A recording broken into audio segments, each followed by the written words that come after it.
Okay, guys, we are reading the chapter's name comparative method.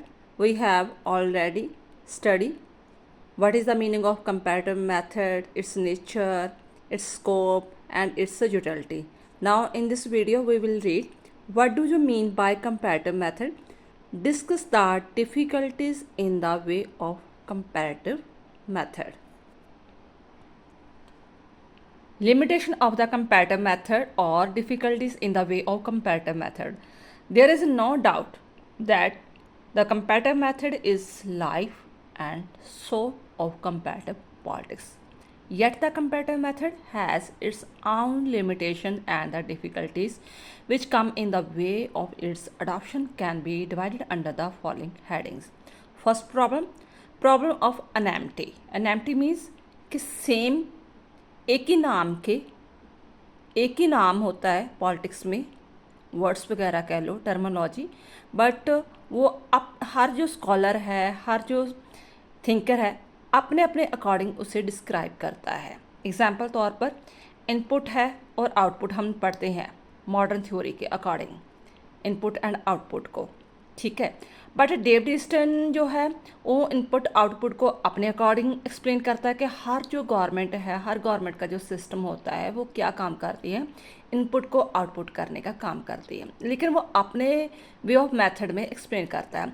और जो almond पावल है वो अपने वे से एक्सप्लेन करता है. इट मीन्स उनमें अनैमिटी पाई जाती है, दो विद्वानों में भी अनैमिटी पाई जाती है.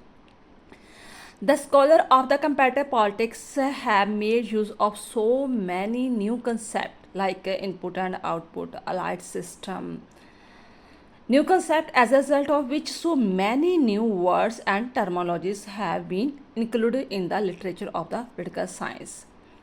But among different scholars, there is no unanimity about the definition of these new concepts, which is a big obstacle in the way of adopting comparative method. Politics में कंपैरेटिव मेथड में बहुत सारे न्यू कंसेप्ट आए हैं. Concept को समझने के लिए न्यू वर्ड्स, न्यू टर्मिनोलॉजी को इंक्लूड किया गया है, जैसे अलाइड सिस्टम है, इनपुट आउटपुट सिस्टम है, लेजिटिमेसी क्या है, पावर क्या है, अथॉरिटी क्या है, कलेक्टिव सिक्योरिटी क्या होती है, ठीक है, ब्यूरोक्रेसी क्या है. ये नए नए टर्मिनोलॉजी आए, लेकिन हर जो थिंकर है उसका अपना पॉइंट ऑफ व्यू हो कि उसे कैसे एक्सप्लेन करता है. ये इसी तरह इसके जब हमें एक्सप्लेन करता है कंपैरेटिव, उसका एक बहुत बड़ा एब्स्ट्रैक्टर है.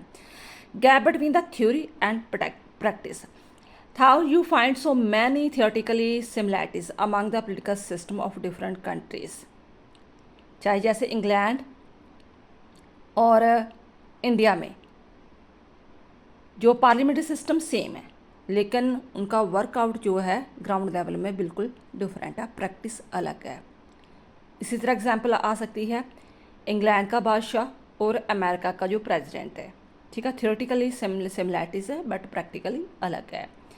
How you find so many theoretically similarities among the political system of different countries yet many difference are found in their actual working. The student of comparative politics is able to make the comparative study of the different political structure, but he fails to reach up the political actuality, so his study is never complete. This is the limitation of comparative method and it is very difficult to overcome. Theoretically similarities पाई जाती है, ठीक है, दो देशों में same मान लो, लेकिन एक्चुअली वर्किंग में बहुत ज़्यादा उसमें अंतर पाया जाता है, क्योंकि मे बी शायद उनका डिफरेंट जो पॉलिटिकल स्ट्रक्चर है, उनका जो कम्युनिटी सिस्टम है, सोशल है, इकोनॉमिकली है, ठीक है, उनके जो बिलीव्स है मे बी वो बिल्कुल डिफरेंट हो. नेक्स्ट है problem fact finding. In order to adopt comparative method one must have the proper understanding of the facts. Where the students of comparative politics face the problem of fact finding, the students fail to get proper information about the political system. Sometimes because of the tight control over the means of propaganda, the facts are present in a distorted manner, and as a result of this, the student fails to grapple with the actualities. What to think of the closed scientists? Such problems are being faced in the open societies also. यहाँ example दी गई है Russia and China की. मान लो कि एक student जो है India का रशिया के साथ या चाइना के साथ जो है, जो सेम सिमिलैरिटीज़ पाई जाती हैं उनका, मान लो सिस्टम, वो उसका कंपैरिजन करना चाहता है। लेकिन आपको पता है कि रशिया चाइना जैसे देशों में जो बहुत टाइट कंट्रोल है उसके मीडिया पर, प्रोपागेंडा में, वो मीडिया पर कुछ दिखाएगा कि हमारे हर देशवासी जो नागरिक है उसे सभी तरह की फ्रीडम है, इक्वालिटी है, जस्टिस है, न्यूज़पेपर में, सोशल मीडिया में। लेकिन रियलिटी में बहुत कुछ अंतर है, क्योंकि उसके जितना भी सोशल मीडिया है, जो कुछ भी है, उस पर गवर्नमेंट का कंट्रोल है। तो जो कंपैरेटिव का स्टूडेंट है वो एक्चुअलिटी को, जो सही तथ्य है, सच्चाई के तथ्य है, वो सही तरह ग्रैप नहीं कर पाएगा। नेक्स्ट है inadequacy of means. We know that the scope of the comparative method of study depends upon the sources available to the students. More the sources, wider will be the scope of the study. For the student, it is essential to look into the various aspects of the different political system. He has to collect different information, and only then comparative study is possible. But he fails to do so because of the limited resources. This is the reason that many times, even with comparative method, we fail to draw right conclusion. कहते हैं हमें पता है कि comparative method का scope बहुत ज़्यादा बढ़ रहा है, ठीक है, लेकिन जब हम स्कोप को स्टडी करते हैं तो बहुत सारे सोर्सेस पर डिपेंडेंट होना पड़ता है। तो कई बार जो सोर्सेस हमें पूरी तरह अवेलेबल ही नहीं होते, जैसे रशियन रेवोल्यूशन है, फ्रांस की रेवोल्यूशन है, या इंडिया के हैं, तो सही सोर्सेस कई हो सकते हैं, रिलीजियस हो सकता है, इकोनॉमिकली हो सकता है, सोशल हो सकता है। तो जब हम किताबों में पढ़ते हैं, जो हमारे पास है, हिस्टोरी वगैरह है उनकी चीज़ वगैरह, पॉलिटिक्स की, तो जस्ट वही चीज़ें हैं जो उस टाइम के देश की सरकारों ने या किसी ने लिखा हुआ था। रियलिटी लोगों ने क्या फेस किया, ये चीज़ें वगैरह हमें पूरी तरह नहीं मिलती, तो हम एक्चुअलिटी को ढूंढ नहीं पाते। नेक्स्ट है wide range of the variables, so many formal and informal social, economic, geographically factor influence the working of political system. हमें पता किसी भी देश की जो पोलिटिकल सिस्टम है, चाहे इंडिया है, चाइना है, पाकिस्तान है, अमेरिका है, ठीक है, उसका हर जो पहलू है, चाहे सोशल है, इकोनॉमिक है, चाहे जियोग्राफिकली है, किसी न किसी तरह उसके पोलिटिकल सिस्टम को अफेक्ट करता है। Without getting proper information of all this factor, we can't get proper information about the political system. But when we make comparative study of any two political system, we are able to analyze only few factors, and many factors are left uncovered, so we are not able to draw a right conclusion. It is not only difficult but impossible to bring any factor in the scope of our study. Problem of the classification of the units. For adopting comparative method, the units need to be selected very carefully. हमने ये चीज़ पढ़ी थी utility में भी, scope में भी, nature में भी, कि जब भी किसी ने कंपैरिजन करना है दो देशों के पॉलिटिकल सिस्टम को, तो उस स्टूडेंट को यूनिट्स को जो चूज़ करना है उसे बड़ी ध्यान से उसे करना पड़ेगा।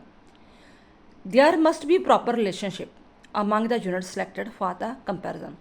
But generally we find that throughout there is a commonness in the nature of the units selected for comparison, that there is a lot of difference in their working. Therefore there is a problem of selection and classification of the units for comparison. यहाँ पर example दे सकते हैं हम। Suppose करो मैंने USA के executive को और इंग्लैंड के एक्सिक्यूटिव का कंपैरिजन करना है। मैं देखती हूँ कि हाँ कि वो पावर कैसे यूज़ करते हैं। मैंने दोनों का कंपैरिजन कर लिया, लेकिन रियलिटी में क्या है, किंग जो है, यूके का किंग है, वो तो एक्चुअल में पावर यूज़ करता ही नहीं है, ठीक है। तो बट इधर यूएसए का जो प्रेसिडेंट है, एक्सिक्यूटिव है, वो सारी पावर यूज़ करता है। तो वहाँ पर बहुत सारी प्रॉब्लम क्रिएट हो जाएगी कंपैरिजन मेथड करने के लिए, कि उनका जो वर्किंग है ना, तो मैं 2 यूनिट उठा लिए मैंने, उनका वर्किंग जो प्रोसेस है वो बहुत ही डिफरेंस है, तो मैं सही तरह उसकी क्लासिफिकेशन नहीं कर पाऊँगा। ये प्रॉब्लम्स आती है। नेक्स्ट है problem of predicting the human behaviour. हमें पता है जो कंपैरेटिव मेथड है वो मैक्सिमम बिहेवियरिस्ट जो आइडियोलॉजी थी उससे इफेक्ट होकर आया था, ये थॉट वगैरह कंपैरेटिव मेथड का। लेकिन कुछ जो क्रिटिसाइज़ करने वाले हैं वो कहते हैं कि ह्यूमन बिहेवियर तो चेंजेबल है, वो स्टेबल नहीं है, तो आप उसके बेस पर कैसे कंपैरिजन कर सकते हो। The author of the comparative politics have made human behavior central to their study. It is because of this reason that the revolutions which came in the 20th century in the study of political science is known by the name of the behavioralism. But it is not only difficult, rather it is impossible to fix human behavior. There is no scientific basis of human behavior as it keeps on the changing with the time and situation. Next, a lack of the reliable tools. There is no doubt that with the adoption of comparative methods, the subject matter of the political science has become quite wide, and to great extent, the students have been able to draw trustworthy conclusion. But in spite of this, it has not become possible to draw as a trustworthy conclusion. As a student of physical science has been because the student of political science do not have trustworthy work tools. There is no quite close to reality, but in spite of this, they cannot say anything with certainty. Even today, the working of the democratic institution not satisfactory in the many of the countries, and in the prediction of the scholar have proved wrong. चाची ये कह रहे हैं कि जैसे जैसे scope बढ़ रहा है, ठीक है ना, तो हम कोई ट्रस्टवर्थी कंक्लूजन नहीं निकाल सकते। रीज़न क्या है कि चाहे पिछले स्कॉलर ने कुछ जो कंक्लूजन निकाले थे, तो वो अब समय, टाइम एंड सिचुएशन के अकॉर्डिंग पॉसिबल नहीं, रेलिबल नहीं हो रहे। जैसे उन्होंने मैक्सिमम कहा था, अरिस्टोटल से लेकर मॉडर्न सेंचुरी के अकॉर्डिंग डेविड ईस्टन तक कह दिया था कि डेमोक्रेसी ही सबसे अच्छी इंस्टीट्यूशन है। लेकिन हम देखते हैं कि कई देशों में अभी भी डेमोक्रेसी सही तरह काम नहीं कर पा रही। बांग्लादेश की एग्जांपल ले लो, अफगानिस्तान की ले लो, पाकिस्तान की ले लो, फ्रांस की ले लो, इटली की ले लो, अभी भी वहाँ पर डेमोक्रेटिक इंस्टीट्यूशन नहीं काम कर रहे हैं। तो वाई वो जो प्रेडिक्शन की गई थी वो सब रॉन्ग साबित हो रही है। The physical scientist keep drawing the same practical again and again are able to draw trustworthy conclusion we are this is not be possible in social science. Science में पॉसिबल हो सकता है कि हम वही चीज़ को, मेथड को बार बार अपनाए थे, कंक्लूजन हमारे सेम निकलते हैं। ठीक है, हम मान लो केमिकल चेंज करते हैं हम साइंस में लेबॉर्ट्री में जाके, तो हमें पता है इस चीज़ का इफेक्ट ऐसे ही होगा, मैं ये केमिकल दूसरे केमिकल्स के साथ रिएक्ट करूँगा तो यही निकलेगा। बट हम सोशल साइंस में 100% जो साइंस है वो नहीं अपना सकते।